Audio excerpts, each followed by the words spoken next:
Hello, everyone. Welcome to the Movie Night Society. That's that's the title we've come up with for this. Um, this is just going to be sort of a movie discussion uh, between the three of us. I guess we'll introduce ourselves.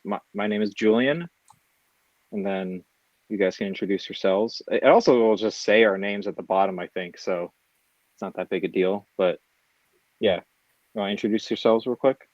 My name is Dustin. Do And you my have name a is do you have a title? Dustin Squire of the Souls or something. No, I No. do, but I'm going to keep it a secret. It might be too inappropriate for terms of service. Oh, okay. Yeah, maybe like in a few minutes we can say it because YouTube maybe YouTube doesn't allow it in the beginning of videos. Oops. And then we have go ahead. sorry, I had to burp first. My name is Will. This is a great start. Yeah, just Will, no I or M after that. I mean, I guess William is my full name, but I'm not Will. I am just Will. Will of the Smiths Will of the is your full Smiths. title. Okay, Will of the well, Smiths. my mom's maiden name is Smith, so Oh, really? Okay. I've told you that. I'd be like, if I had my mom's maiden I name, I, I'd be Will Smith. I forgot. I'm so sorry. Oh, shame on you! How dare you? Black Eyed Peas. Um All right. Well, today's movie that we're going to discuss is one that I would say is pretty special to the three of us in a way. Uh, if you can't tell by the background I picked and the title of the video, we're talking about Paranormal Activity. Uh, this came out in 2009. Dustin and I saw it in theaters, and then I believe like we really liked it, and then I bought it on Blu-ray, and then sometime then like I invited a bunch of people over, including Will, and we watched it all together. We got super scared, just all huddled up in one room, and it was Some of super us more fun. than others. Yes, some of us more than others. And then after that, we were like, we got to go see every one of these movies in theaters, and I believe we did, up until the newest one came out like a few months ago, and it was on Paramount Plus. Um, so yeah, I don't know. I think we should just go into it. And okay, what were your guys' like expectations for the movie going in? You can start us off, Will. Yeah, Okay, the first time we watched it, or when we just watched it again? what when we watched it for, well, I believe like the first time we saw it, we all like really liked it, right? Right. Like Mhm. Okay. back in the day. Yeah, so Yeah. like what was your expectation going in this time? I remembered most of the movie.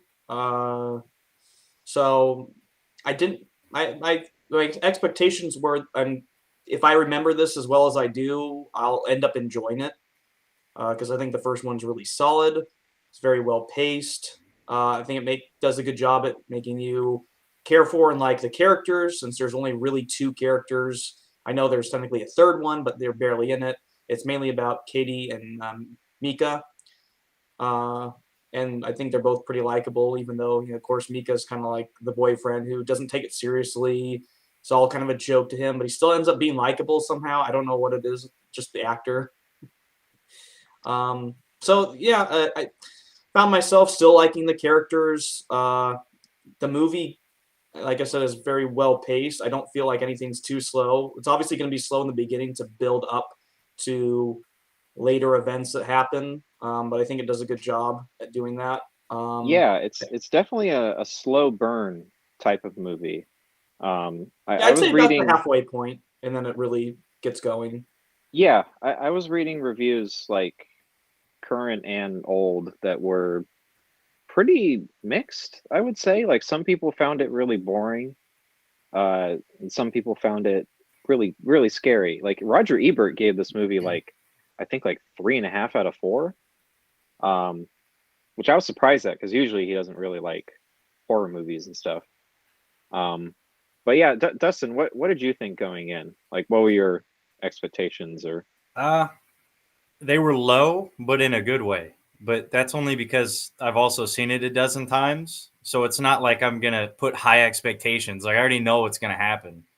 And the only reason I'm not scared of it anymore, I don't think it's scary, is because I've seen it so many fucking times. But that being said, it is still pretty creepy. Like the effects, like if that were to happen in real life, because I wanted to see how it held up, because I haven't watched the full movie all the way through in years, but I've seen like clips of it.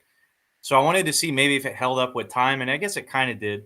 Like it nothing looks super weird, and even on their low budget, it like if that were to happen in real life, that's what it would look like the doors moving and like the noises and all that kind of thing. So I enjoyed it just as much. I'm just not as afraid of it anymore when it comes to like being in the moment and getting scared with it and stuff.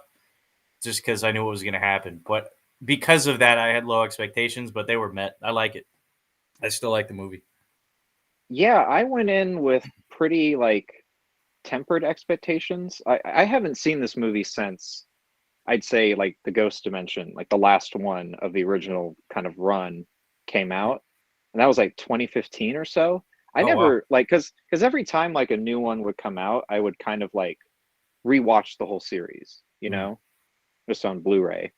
And Ghost Dimension, I think I rewatched them all, and then I did this week. I watched all the sequels except for the newest one, because I saw it like a few months ago anyway. Will and I saw it, and I I have things to say about the sequels, but like the last one I didn't buy on Blu-ray ever, so like it had been a while since I've seen any of these movies. Like I'd say at least like 5 or 6 years.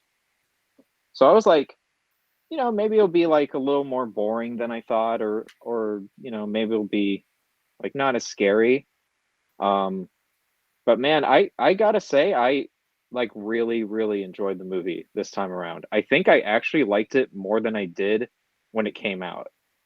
I There Mm. was something about it that was so much more like emotionally effective this time around. I don't know what it was. But we're gonna go into like kind of the plot a little bit. So if anyone is watching, just like, there's spoilers ahead. But I do want to say one thing before we begin is that the first night pops up. They're like setting up the bed and everything. And I Can don't know I if I just told interrupt you. for a sec? Yeah, the first Uh, night.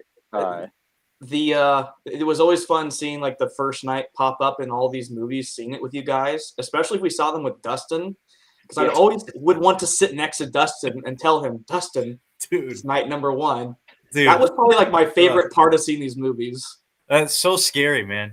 I don't get as scared now with movies, but for some reason, man, just the way they do it, the nights, and I know it's gonna get worse. Dude, it's bad, man. It's like I anticipate the worst possible thing to this day, man. Ugh. yeah. So when the first night, like before the title even appears, it's like they're setting up the bed and everything. And I just like noticed these little timestamps. Like I have it on this background here, and it's like, it says like 11:21 and like 53 seconds or whatever. And I swear to God, I looked at my phone and it was 11:21 going on 11:22, and I was like, I'm gonna die. I'm gonna like die Yo. tonight. And then after the movie ended too, I'll just say this real quick. Like I was just like on my computer, kind of like writing down my thoughts on the movie, and then I hear a loud thud downstairs. And I was like, I gotta go check it out. I'm gonna die. Like, You broke rule it's one, man. like what once is an accident, twice is coincidence, but like three times a pattern. I was like, if something else happens during the night, I'm gonna leave the house. But like it was like apparent like we're doing construction on our house, and like we set up a door so our cat doesn't get into this room we're working on, and like the thing fell over Oh, and that's it what just it made this was. loud thud. Mm, So wow. I just thought that was really funny. Um, but yeah, let's go into the plot a little bit. Um, so for anyone who doesn't know, I guess like this is like a found footage movie. It's done in the style of like from the point of view of the cameras that the characters are using in the movie. The movie is about this couple, Katie and Mika, who like are experiencing paranormal activity in their house, and the boyfriend Mika buys a camera, this really like big ass camera, to record the activity in the hopes that they will capture something. And then the structure of the movie is kind of like they go through the day, and then during the night they set up the camera in their bedroom, and you kind of see what happens while they're sleeping. Um, but yeah, the movie kind of starts off like Katie arrives home. They kind of just go through their day, and then go to bed. And the first night is really tame. It's just like a set of keys is dropped downstairs, and you just kind of hear it. Um, it's just kind of like to warm you up a little bit. Um, but yeah, I will kind of mention Katie and Mika already. Like, I don't know, how do you feel about the characters, Dustin? Because I really enjoyed them. Um, they're pretty realistic. As much as people like shit all over them for being like the people who follow the noise into the house, but like people do that regularly. Like if they hear a break-in noise, they go and check on it. Like if I hear a noise downstairs, I'm not immediately thinking like I've been haunted since I was 8 and I should stay in my room. Like I'm obviously going to go check it out. So I think they had pretty realistic portrayals of like what would happen during those situations. Uh, I do agree. I think it's kind of odd that like the boyfriend, he ended up being likable somehow, even though he was kind of being a dick the whole time. Like Yeah, obviously, like even after you see like footprints on the like you see all this crazy stuff happen, and you're still trying to be like defensive and stuff. It's like, dude, what are you doing? Like your girlfriend's crying and like having stressed out freak out sessions, and you're still being and.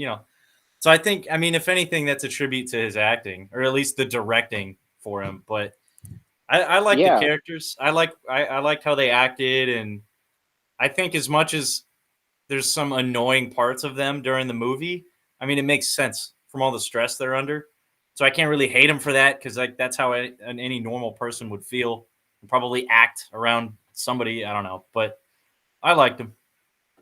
yeah. I was gonna say like they are very realistic. I kind of just felt like I was watching someone's home movies in the beginning. You know, Yeah. um, the two of them were not like they're professional actors, but they like hadn't really been in a lot of stuff.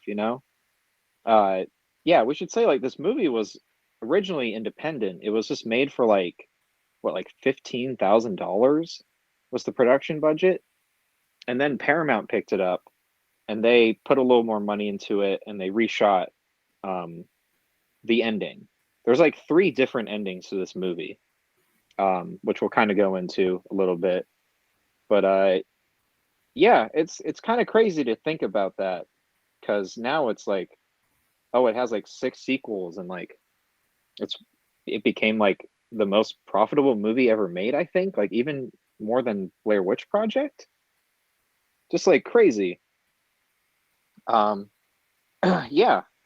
Anyway, so like with the plot, the first night starts off tame, and then the next day they call in a psychic, Dr. Fredericks, to the house to kind of consult them, and he's really kind of there to like explain a lot of what is happening to the audience. Really, like he's sort of like the catalyst of like this is to get like the audience kind of caught up to speed with what's going on with the couple. And I think it's very well done. I think it's very effective. Like it's very smart. And one thing I liked about this movie, especially compared to the sequels, was that they these characters already know what's going on. You know, they're already experiencing it and they're aware of it. Where like every sequel is like it takes them like at least like half an hour for them to finally go like, oh, I think there might be ghosts here. You know, it's very like okay, we know the audience knows already. So it's nice that this movie kind of just like even though it is slow, and not a lot happens, it is like, okay, here, this is what's happening. You know, got it. We're good. So yeah, Katie is very like receptive to everything that the psychic is telling her, but Mika isn't very.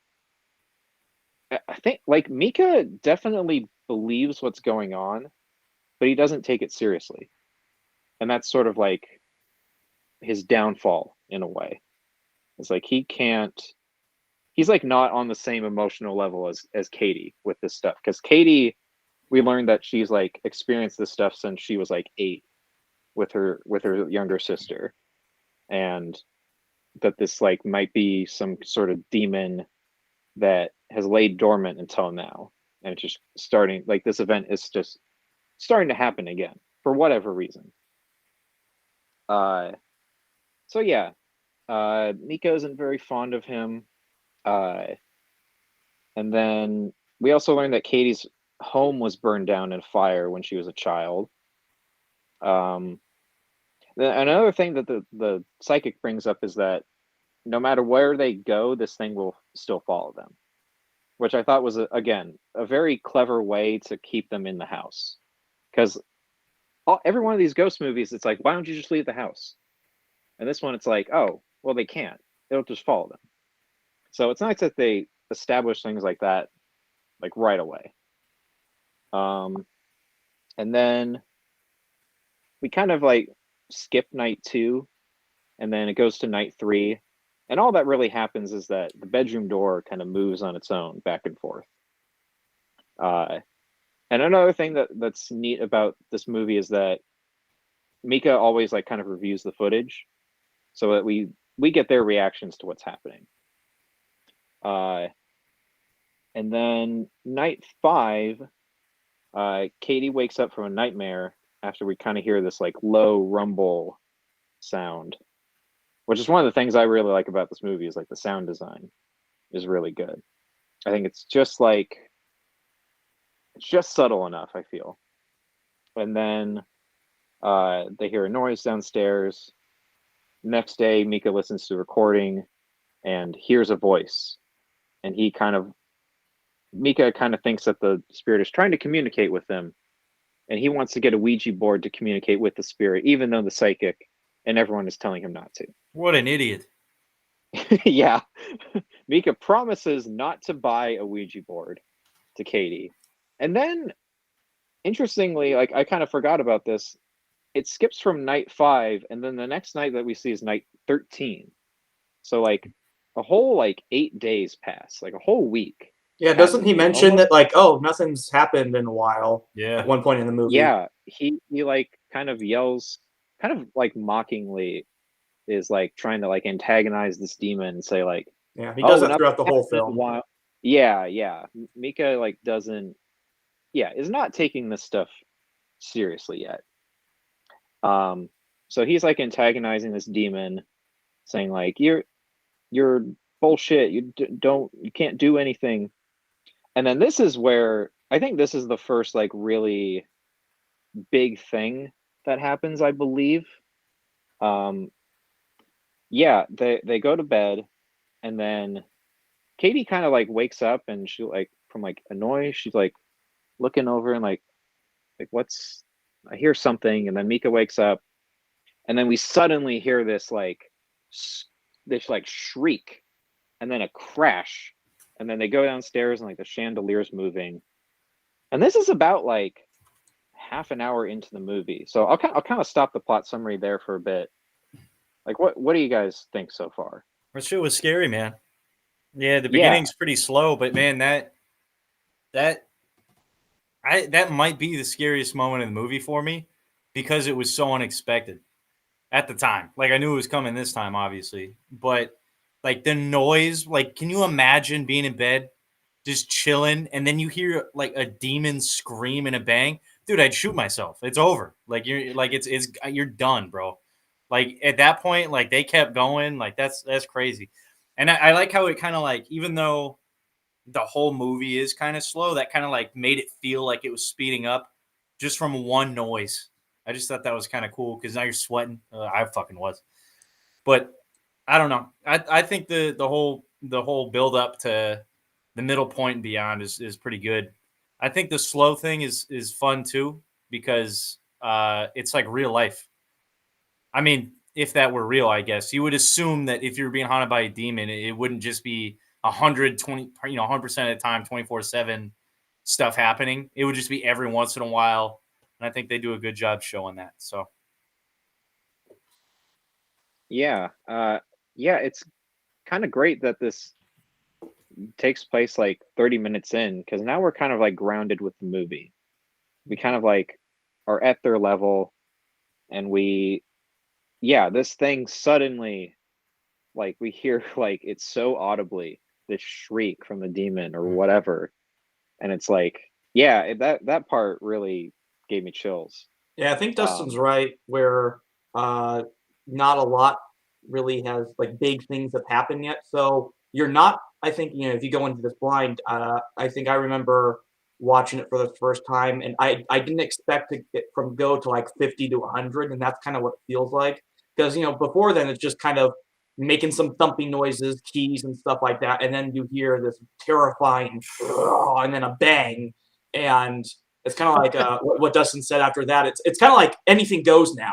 It just made this terrifying sound. It banged on something. What's it gonna do next? And I think if you're not hooked at that point, it's like, okay, now I'm really invested because now it's done something I didn't expect.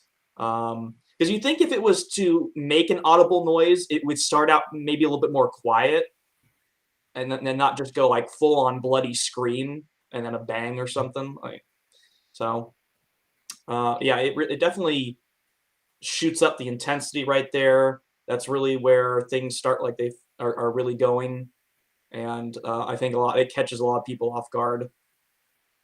yeah, I feel like even if you're like not kind of like getting chills from just like the previous nights, this is like the point where it's like, oh, like you kind of wake up and you're like, oh shit, like what is going to happen to these two? Yeah, watching it this time, Uh, I forgot that was going to happen so soon. So when that yeah, happened, I was like, oh, that happened already. Wow. yeah, I was surprised too though that like happened 30 minutes in. Like I didn't even realize that until I watched it a second time. Oh, for on Netflix, like on my computer, and I was just like scrubbing through it to kind of get the plot beats. I was like, that happens like 30 minutes in. It didn't feel that long. Like this movie was really well paced, in my opinion. I really was like, I didn't feel like half an hour passed. So yeah, that moment was like is one of the big kind of like oh shit moments. Um, so yeah, I'll kind of continue here with the plot a little bit. well, Um, before you do that, oh yeah, Will, you're freaking me out, man. You got a half open door behind you, and it's all fucking dark. If I see a hand come out of that thing, I'm leaving the call. hey, I'm All right, gone. what that's about fine. my half open door, Yeah. Dustin? Yours is. I already know what's gonna happen out of yours. You're gonna See, die. I have two possible doors that can open up. So, Oh God, I and don't this like one could seriously start opening up because I told my dad we're recording, but his short term memory isn't that good, so he might still just come in, and so you might see this door open. dude. Just a heads up. All right, I'm going to continue a little bit with the plot here. So yeah, they hear this crash, this shriek, and then the next day, Mika tries to communicate with the EVP recorder, the electronic voice phenomenon recorder, and then he listens to the recording. And when he asks the demon if he'd like to talk with the Ouija board, he hears this like low grunt kind of coming through the EVP, and yeah, this is kind of like where Mika is like, okay, dude, you just heard this like loud ass thud last night. You should not be trying to communicate with this thing. But I think he's just too curious about it. I think it's like a lot of people are gonna like definitely complain about Mika, but I still, like you guys said, I still found him really likable. I still found him really like realistic too. I could see someone realistically like kind of like going on with this. It's Yeah, like, like trying to take charge. Like I'm gonna solve the problem. I'm gonna fix yeah, this. very, very masculine. Obviously, he wants to protect the girl. Yeah. It's like at some point, towards the end, it's like, okay, you probably should just admit you have like no idea what to do. And he's asked, like, what Yeah. are you gonna do about this? I don't know. I'll think of something. Yeah, he just says, "I have a plan, don't worry." Yeah. And it's like his plan, well, we'll get to that later. Um, because it's Plan not much of a sucks. plan. Dude, he's like a Yes. politician. He just says he's gonna come up with something and he doesn't do it. He just Yeah, pretty much. Uh, yeah, so okay, so he's like recording the EVP. Um, sorry, I'm just going through my notes here. So then we go to night 15. This is where Katie gets out of bed and then she stands by the bed and just stares at Mika for almost 2 hours.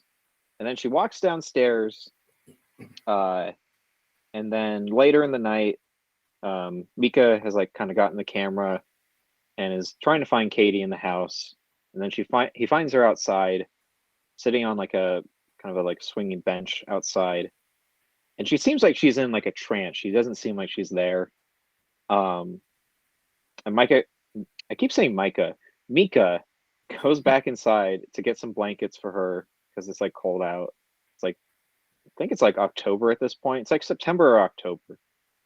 Um, in California, which is still fairly cold. And then he hears this loud bang from upstairs in their bedroom, and he goes up. The TV's on, and it's like staticky. And then Katie's suddenly there in the doorway, and she seems like she just doesn't. She didn't seem like she remembered anything. And then next day, he shows her the footage, and she doesn't remember like anything that happened. Then that night, Mika has a spirit board, of course, and he tries to communicate. He's like about to communicate with the demon. He's about to start using the Ouija board, Can I just and say Katie just I love his loophole where it's like, I said I wasn't gonna buy one. I yeah borrowed it. yeah he That's borrowed definitely a it. guy thing to do. Like, the loophole. Yeah, I borrowed it. I didn't buy it. I didn't lie. yeah he. It's like, come on, Mika, you know. Yeah, like But she yeah, calls it out on that, but it's like yeah, he's and still just like, I didn't buy it though. she gets reasonably pissed off at him. And they're about to like go out, kind of like on a date. They're not staying in the house for the whole night, and then they leave. She's all upset. They're fighting while they leave, and then but the camera stays on the living room with the Ouija board on the table, and then like wind kind of starts to come in and move the plants, and then of course the Ouija board starts to move on its own. And then I thought this was a really cool effect. It like catches on fire. Um, I don't know how they did that. I'd love to see like behind the scenes footage of this movie, because apparently a lot of the like all the effects were done in camera, and then were kind of like edited digitally later. But like they did everything in camera. Yeah, Um, there's videos on some of the stuff. A few of like the scary moments of like the behind the scenes. I don't know if that one is though. yeah, I'd love to see that kind of stuff. I think like the only stuff that was like definitely CGI is like the ending, which we'll get to, but the stuff that Paramount kind of like reshot definitely has some CGI, but it looks pretty good in my opinion. But we'll get to it. So yeah, the Ouija board catches on fire. Then it cuts to like later when they're coming back home. It's not on fire anymore, but uh, Mika's like, there's burn marks on it and everything. But Katie is just so pissed off at him that she doesn't even care. Uh, and then um, he tries to figure out what the demon was trying to say on the board by looking at the footage. Uh, and then Mika eventually apologizes and agrees to follow Katie's stipulations for using the camera. But yeah, he's looking through the tape to figure out what the demon said, and he can't really figure it out. But then later he finds a name, but we'll get to that. But yeah, so his plan, the plan that he has, is to spread powder on the floor to try to see where the demon is, see where it's walking. That's like the plan that he comes up with. And then when he finds it, he'll put like a bear trap there, and like little something there, and catch in the trap, and that's gonna do it. A little piece of cheese with like the box and the stick, so it falls Yeah. on. Oh yeah, that's like gonna catch like a big rat, basically. That's what all this is. It's just like a big rat. So yeah, he lays a bunch of powder on the floor. The demon kind of walks through it, and we see like these footprints are like, I don't know, they're like, it's like animal prints. It looks like a velociraptor foot, but smaller. Yeah, yeah, it really does. Yeah, I thought this was cool. I like that we don't ever see this demon or anything, like we don't need to. The simplicity of the movie is like what kind of makes it work. Yeah, and then they follow the footprints to a closet in the hallway, and they notice that the door to the attic is open. And Mika goes up and finds a photo of Katie as a child that's been kind of burned on the edges. And Katie just like kind of becomes deflated, and she's like, there's no way this photo could exist. Like, this is like from the house that burned down. This is from when our family home burned down. And this is a pretty chilling moment, in my opinion. This is where I started to just feel like so bad for Katie. Like, I was just like, man, I think her performance in this movie is really, really good. Especially the crying scenes. Like when she's crying, I was just like kind of heartbroken. I think she does like such a great job. And then yeah, so the next day, Katie calls the demonologist that the psychic gave her a number for, but she finds out that he's out of the country and calls the psychic back instead. Then that night, this is like, this was pretty intense. The demon kind of slams the bedroom shut, and then Mika tries to like open the door, but like the demon's like banging on the other side of it. That's fucked. That scares me. Yeah, that was pretty like, oh geez, yeah, just like the fact that we can't see this thing, and then it's like stalking them and watching them and just kind of fucking with them. It's like really intense. But yeah, the night kind of ends, and then they're having lunch the next day, and they hear something break upstairs, and they go up, and they see that a picture of the two of them, like at the beach, all happy, has been cracked. Like the glass frame has been cracked, and there's scratches across Mika's face. And then in that moment, Katie feels the demons like next to her, breathing on her, and we see her hair kind of move, which I thought was really, really creepy. And just that it just cuts from that to them like just running downstairs. Yeah, and then that's also a pretty big moment too, because it's the first time that any of this activity happens during the day. It's just like getting worse and worse for them. Yeah, and then Dr. Fredericks, the psychic, arrives, but like basically immediately leaves because he can feel the demon's presence, and he can feel that it's like not happy that he's there. So he leaves. Useless. What a Yeah. useless individual. He literally showed up to tell them the same thing he said before, and then he booked it, bro. I'll help you though. Don't worry, I'll help you guys. Yeah. JK, LOL. You're on your own. Dr. Frederick. Fucking idiot. Didn't even do anything. He's the reason they died. I hope you're happy. I mean, if he had the power to do something, and like he obviously did, otherwise the demon wouldn't be pissed, right? Then he should have done it. What if he was the key? He could have saved somebody, but his little bitch ass was too fucking scared, fucking left. Like, oh, I only deal with ghosts. Like you said it already. Like we know. Why'd you show up? That could have been an email. Saved everybody some screen time. Ridiculous. Yeah. So he leaves, and then that night Katie just kind of like is like crying, just sobbing, just like feeling helpless and saying stuff like, she didn't want it to be like this and she just like wants this thing to go away. And not super plot important, but again, just another moment of like I just felt so bad for her. I was like really getting like emotionally attached to her by this point. And then that night, the demon doesn't really do much, but it turns on a light in the hallway and we see its shadow move across the bedroom door. So it's almost like it's starting to become a little bit more present, like visually, which I thought was interesting. But we still don't see what it quite looks like. Mika finds out through one of the words that he kind of interpreted from the spirit board. He finds out another girl in the 60s, like all this same stuff happened. Like their family home burned down when she was like 8, and she became kind of possessed by a demon.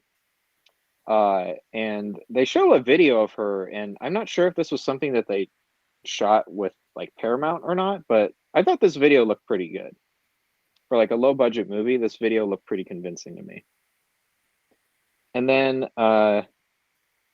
Katie like also like breaks down and cries again upstairs. Mika comforts her. And then that night, Katie is pulled out of bed by the demon and dragged down the hallway. This was really, really intense.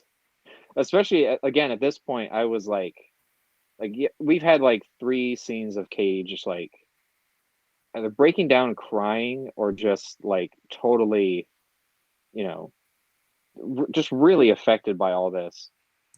And like this was just where I was just getting like chills, even though it's like it's so weird. I've seen this movie so many times, but I was still like, I'm just like I know what's gonna happen and I don't want it to happen. Her screams are like very convincing. It doesn't even Yeah, sound like acting. It's just like this is how someone would scream if they were just terrified. yeah, she just goes for it.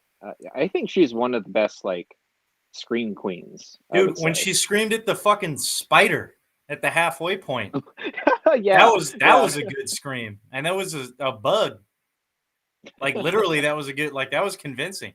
That was one of the parts I forgot about. Like I thought something had moved or something broke. I was like, damn, and it was a spider. I was like, oh. So I mean, yeah, I agree with that. She is good at yeah, that. yeah. She's great in the scene. I read somewhere that the way they like achieved the effect of her like getting dragged through the hallway was that they like she had to kind of go around a corner to go like get it around the hallway. So like the door slams when she's like pulled through initially, and then I think they cut the shot like seamlessly to another shot of her being pulled. So I thought that was interesting. Um, but yeah, she gets dragged. Mika goes to save her and like get her away from this demon. But she's been bitten by the demon. They show like she has bite marks on her back. And then that day they decide to stay at a hotel for the night. Um, but later in the day, Mika finds Katie holding onto a cross. I believe just like so hard, she's gripping it so hard that she starts bleeding. Her hand is Yeah, bleeding. She got super strength from being bit by a radioactive demon. yeah. True story. Maybe it was the spider. Uh, Oh. but she, yeah, she's holding onto this cross and just bleeding.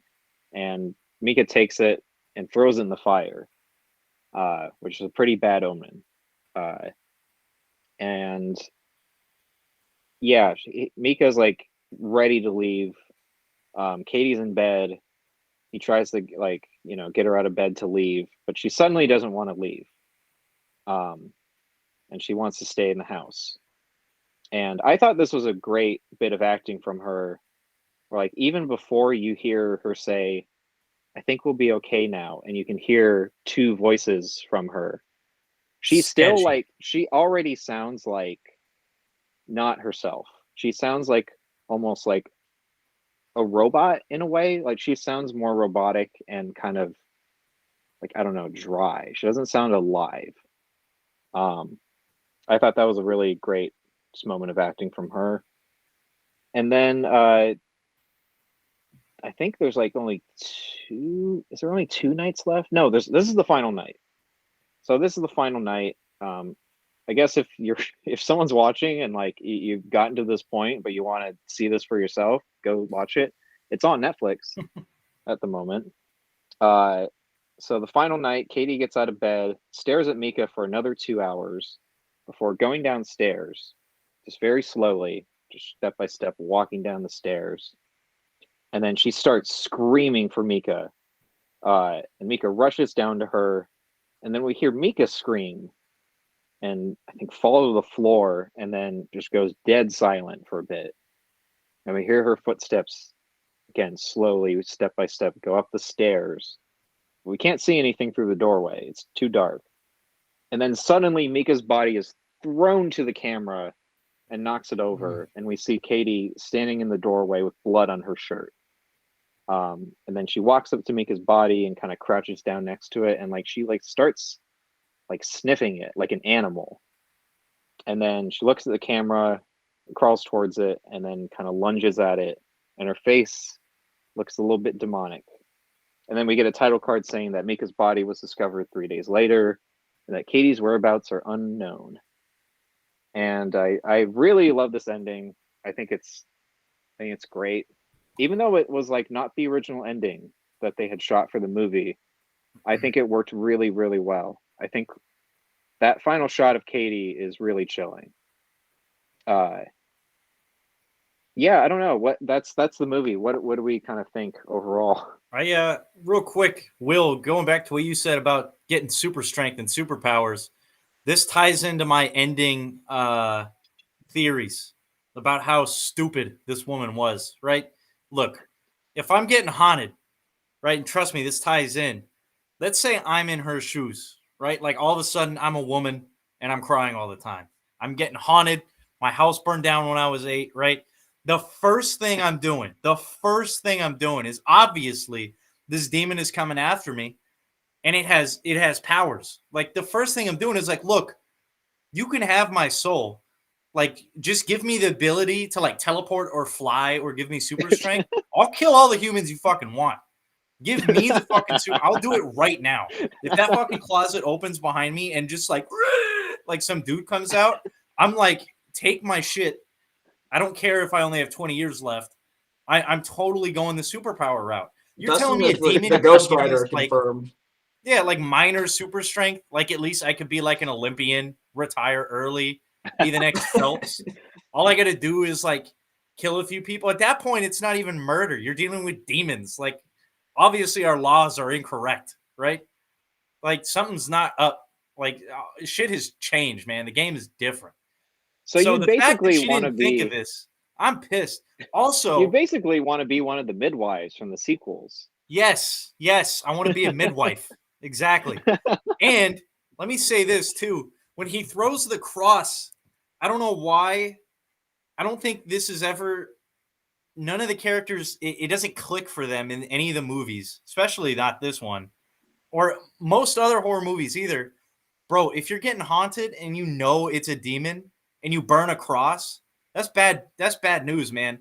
That's bad Yeah, news, that's buddy. And let me tell you why. Because that means you know you're dealing with demons, so you know the good side exists. So at that point, you got to assume there's like angels or like some sort of god, and you just burned it like out of anger. Like you idiot.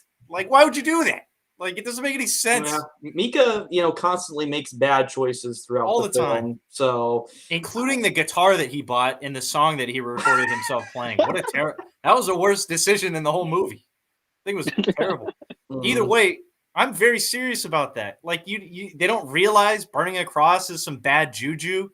Like you have a literal. You saw its fucking feet, dude. Like I guess he just does that because Katie's like gripping it hard Yeah. and she's bleeding because of it. So it's just like I I- got to get rid of this. I know, like I it think was an he's just kind emotional. of Like I get it. I know why he did it, but at that point, like in his universe, that horror movies exist.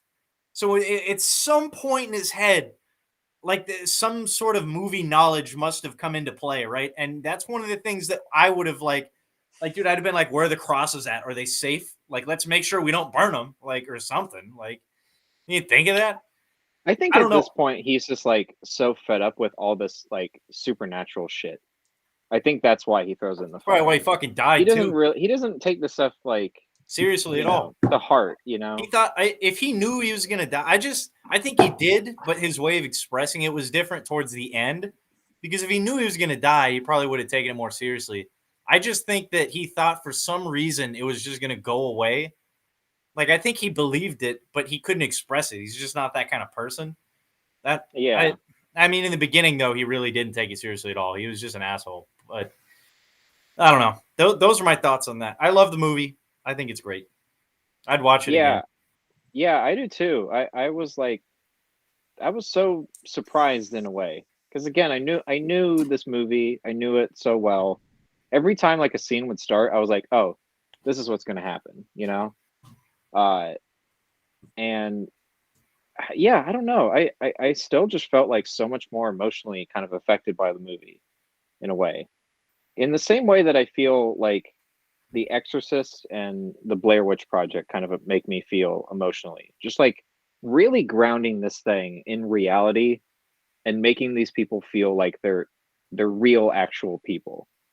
Um so I really like the movie. Um and I don't know. I don't know if I should talk about the sequels and what I thought about them this time around or not. Yeah, I'd say we Um say that for a different time. So we might yeah. do the sequels. Yeah. I guess I'll give my final thoughts. Yeah. If that's cool. Yeah, I still really enjoyed the movie. Like we discussed earlier, I thought it was very well paced. Still, I never found myself bored.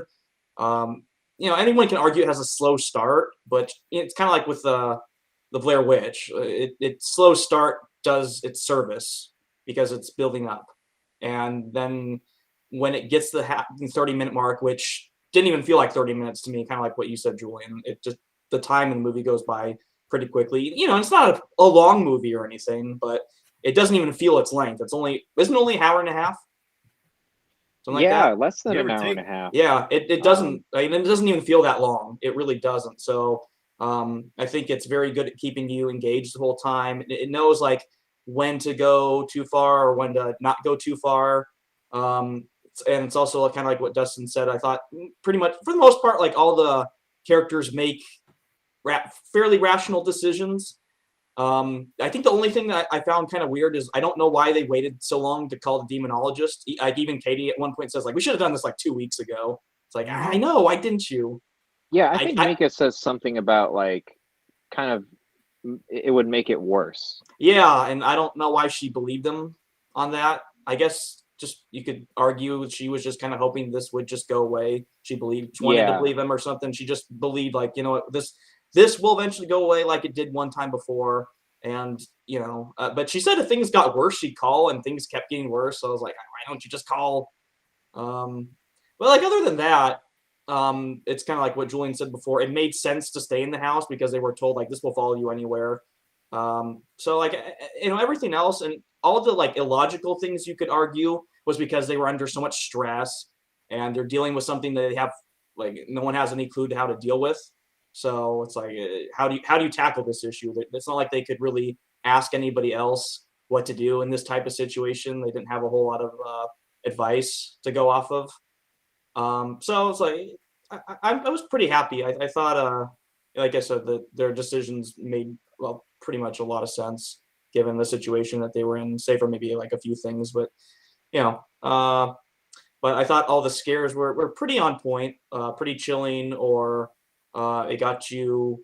Like, oh man, if this was like this level of scary, what's the next scare going to be? It always kept you guessing. Like, how is it? Is it going to be crazy? Is it going to be tame? Is it going to do stuff during the day? Is it? It's just pretty crazy, pretty fun movie. Still enjoyed it a lot. I'd say I enjoyed it just as much as I have seen it like the last couple times, which I didn't feel like it'd been that long since we all saw the first one because I'm guessing I probably saw it last time with you when we just probably decided like let's watch like a couple because the new one's out. So I guess it's also been a couple years since I've seen it, but I still remember like most of the stuff. And even though like uh, what's coming, I think it still does a good job of getting you freaked out or like I still got chills a couple times and I've seen it so many times. So I think it's really solid found footage film. It was basically my first found footage film. I don't think I just saw any before that, before Dwayne recommended it to me. And every time I watch this one, I enjoy it. So that's my thoughts on the film. Yeah, I think before we go into our ratings and like what we're gonna score this film, I just wanted to point out or just bring up a funny thing I remember from when we watched it all together at my house, like on Blu-ray, after the movie came out in theaters. I remember our friend Chris. Uh, I think he like during some like intense moment, he was like, "Is this real?" I thought that was like so funny. Uh, but I mean, the movie does feel I thought somebody realistic. else did that too. Yeah, I think he said it, and then like other people started like Well, I think saying Dustin, like, "Is didn't it?" you? Like, I remember No. Dustin. Okay, I remember you kind of freaking out still watching it though. I don't remember exactly why. Yeah, I it's think I scary, remember but that. no, I didn't think it was real. Okay, I really remember somebody else. It's like, no, it's a movie. But I don't know. Maybe I did. It's been so long. I don't know. I just remember, I had a lot of fun doing that with Dustin. It's this night. Things are going down. It's happening. You'd be like, dude, sketchy, man. And now I like horror films. That was the start, man. Yeah, it came out in 2009. It was actually made in 2007, and then it was like kind of shopped around for a couple of years, and I think shown at film festivals. Uh, Kind of like Trick or Treat. Trick or Treat was also like made in 2007, finally released kind of widely in 2009, which is kind of interesting. I want to sit like this close to the camera and then like do something like this, and there's like something behind me. Dude, just to freak Dustin out. Dude, I'll leave the call, man. It's over. I take no chances. Like with that, if there's a demon in my room, you'll see me try and offer up my soul. But if it's in your room, I'm gone, dude. Oh, dude, Dustin, what the fuck? I thought I just saw something on your closet in your mirror. Yeah, I think I saw something too. Oh well, you can worry about that later. Yeah, you're good. Don't worry. You know what to do already. You're I hope fine. it's a sex demon. Succubus. Yeah. Succubus. Yeah. Maybe it's one of the midwives. You're not lucky enough. You're not lucky enough, Dustin. Sorry. It is what it is. All right. Well, yeah. Let's score this movie, and I'm gonna keep track of what we score each movie, and I'll have a ranking of all the movies we watch. Is that a 5? Yeah, out of 5 to 0 stars. With we can do half stars as well. I don't know. I guess I'll go first since it was my pick. I really liked it this time, like a lot. I was like just really perfect atmosphere, like seeing it in the middle of the night, with a fucking blanket and everything. Actually getting chills and like kind of freaked out. And I think this movie is like a great showcase for like Katie Featherston's performance. I think she's awesome in this movie. And for the low budget they had, like again, $15,000 basically was like the budget of this movie, and that it became a phenomenon was like so awesome. I'm honestly I'm giving it 4 stars. I really liked it. Yeah, what would you guys give it? I'll give it 4 as well for almost the same reasons, as well as I just think I'm like torn between I want to rate it a 5-star, but just as a horror movie. But if I had to just all movies in general give it a rating, I would give it a 4.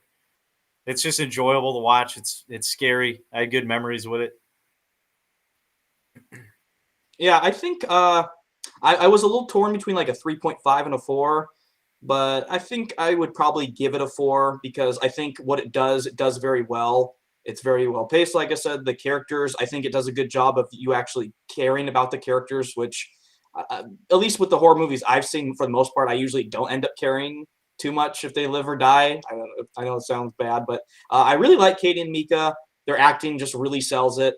And it's it doesn't go too crazy for the most part. I think it's done a little bit more realistic way, especially like compared to some of the others in the franchise, where it starts getting like really crazy and out there. Won't talk too much about that, but obviously you guys know what I'm talking about.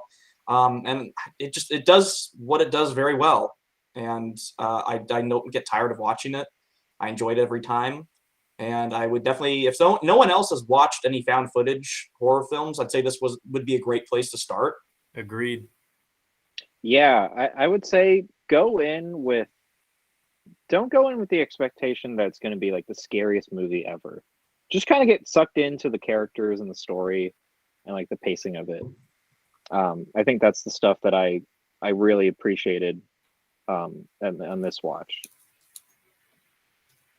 So yeah, 4 stars from all of us, huh? I kind of wasn't expecting that. I was expecting like pretty solid scores, but yeah, 4. I was also torn between a 3.5 and a 4. So I was with Yeah, you on I'll that say one, that Will. too. I was too, like 3.5 or 4, but I am ultimately going with 4 because I think it's so impressive for a low budget movie, and I really was like emotionally affected by it. So yeah. Dude, and I'll say this, the one reason last second I gave it a 4 is because I've seen it a lot. When I watched it this most recent time, it was all my lights were on, right? I was like answering a text every once in a while, not fully into it, and it still gave me shivers a couple times. Like that's how you know, bro. So yeah, it totally. Yeah. All right. Well, what's our pick for next time? Will, it's your pick. I'm excited to hear what you All have right. I for still I us. have to ask because I do not remember. Does everyone have HBO Max? Yep. Yes. Okay. Yeah. So I thought it would be fun. I think Julian will probably be happy with this pick, but I want to watch this movie again, even though I didn't see it too long ago. I thought it'd be fun for all of us to watch it. My pick is Rocky. Oh, okay. Yeah. I've That never sounds seen it all good. the way Yeah. through ever. Okay. Well, What? good chance to do it then. I Yeah. only saw it All like right. for the first time very recently. This will probably be like Julian's. He's seen it a couple times fairly recently too, so it's like, but he Yeah. loved Rocky, so I don't think he minds. Yeah. But I've Yeah. been wanting to watch. We'll I go. haven't seen the other ones yet, but I want to watch the first one again. So my pick is Rocky, the Nice. original. All right. That sounds good. And then yeah, after that it'll be Dustin's pick, and then it'll cycle back to me. But yeah, we'll watch Rocky next time and give our thoughts. So yeah, this was a lot of fun. Uh, so that's it for this episode of the Movie Night Society. Yeah, go watch Paranormal Activity if you haven't. Get spooked. Yeah, do it. All right. Or else. All right. Peace out. I was almost going to end the call. I meant to stop recording.